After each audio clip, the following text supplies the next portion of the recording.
Would you know if you were talking to a psychopath? And here's how to tell. Most of us have many in our lives.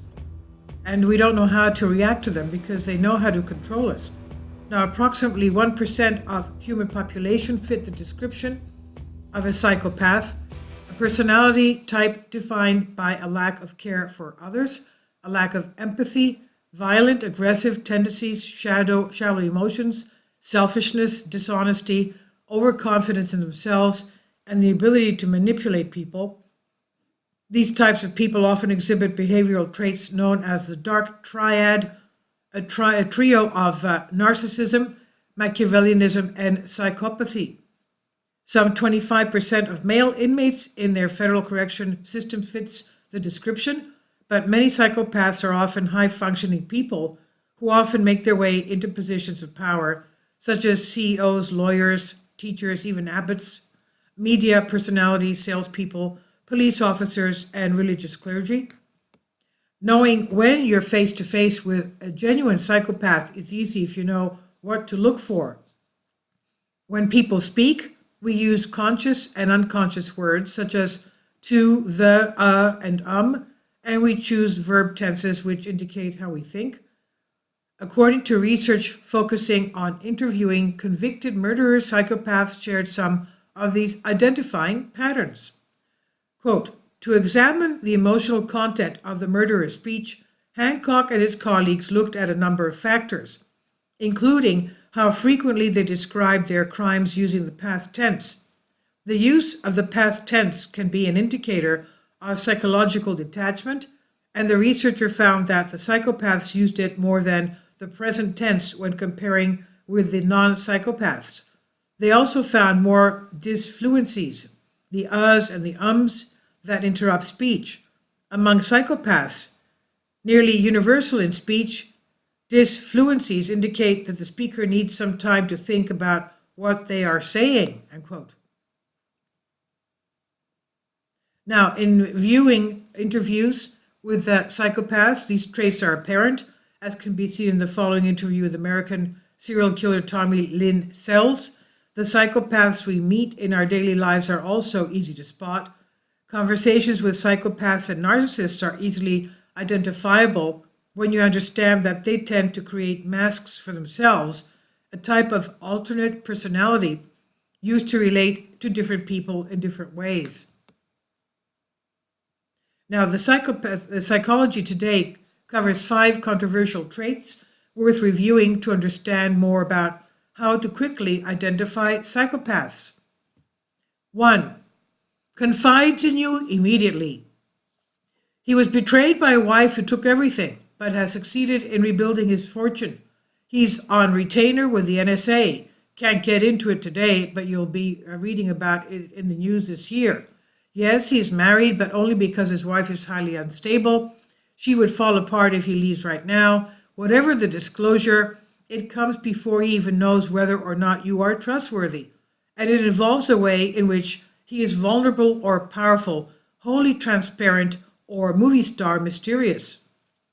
So what's going on? The full-on disclosure is a bid for sympathy and for forced intimacy. His involvement in high-profile events offstage is meant to impress. The more quickly you bond or become enamored, the more quickly the next phase of manipulation can begin. Whatever the content, a surefire warning sign is the premature timing. These individuals offer revelations before any intimacy has been established, maybe even within minutes of meeting you for the first time. 2. Repeats confidential information that he's already shared with you. The stories about the wife who took his fortune or the top secret government contract may be repeated verbatim or near verbatim from one encounter to the next. Sure, we all have our pet narratives and canned stories that engender eye-rolling amongst those who have heard them multiple times, so pay close attention to the nature of the information that is repeated. What's going on? If self-serving or self-aggrandizing information is repeatedly recycled, the individual is likely using a script, one that he's forgotten that he's already deployed with you. Psychopaths in particular are glib, and mendacity is their lingua franca. Sometimes they lie for no reason other than their own amusement, but they also lie to further specific agendas, and that's when they are most likely to go on autopilot in the delivery of false scripted stories. Because people are interchangeable in the eyes of psychopath or narcissist one-dimensional beings in whom they have no genuine interest, it can be hard for them to remember what they've said and to whom. 3. Asks no personal questions or asks very pointed questions. You may walk out of a social encounter or a date and realize you have not been asked one single question about yourself, despite having learned a ton about the individual. Pay attention to the degree of informational asymmetry. Does he disclose an enormous amount without asking or expecting you to reciprocate? So what's going on? If nothing is asked of you and no interest expressed, then script delivery is the entire point of the encounter. If he asks a ton of questions but moves quickly from one to the other, rather than allowing the conversation to organically unfold, he may be mining you for data, including information that can be used to gain a sense of your vulnerabilities.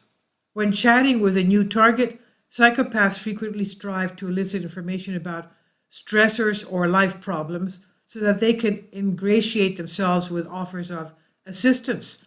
This is an effort to gain your trust, of course. 4. Asks for special favors. Asking for special favors, quote unquote, is a DSM-V criterion for a diagnosis of narcissistic personality disorder. So common is this behavior.